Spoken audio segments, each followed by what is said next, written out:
वर्धा जिल्ह्यातील सर्वात मोठी नदी ती म्हणजे वेण्णा नदी पार करून आज आम्ही गेलो होतो 50 किलोमीटर गावापासून दूर।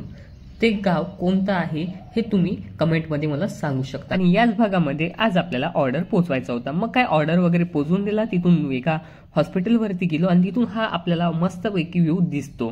त्यानंतर व्ह्यू बघितल्याच्या नंतर खूप छान वाटलं आणि तिथून बाहेर निघताच मग आपल्याला दोन मुली आडव्या गेल्या, त्या एकटक आपल्याकडे बघत होत्या। आणि त्यानंतर मग आमच्या जवळून एक कार गेली आणि ती अनकंट्रोल होती बघा। ती एक तर टू व्हीलरवाल्याला उडवत होती, नाही मग ऑटोवाल्याला। मग थोड्या वेळाने ते समोर बघत बघत आम्ही सगळं काही पार केलं आणि वर्धेचा मस्तपैकी फाउंटेन बघत बघत आम्ही पोहोचलो मग बच्चू भाऊच्या हॉटेलवरती। मग काय तिने नाश्ता वगैरे केला आणि आम्ही पुढच्या प्रवासाकडे निघालो। मग काय आमची एक फ्रेंड भेटली, तिचं सिलेक्शन वगैरे झालं होतं म्हणे आणि हे ऐकून आम्हाला सुद्धा छान वाटलं। मग काय खूप दिवसाच्या नंतर भेटल्यानंतर आम्ही 2 मिनिट बोललो आणि मग नंतर तिला टाटा बाय बाय केला आणि पुढे प्रवासाला निघालो। पुढे काय झालं आता बघूया पुढच्या भागात। तोपर्यंत टाटा बाय बाय, धन्यवाद।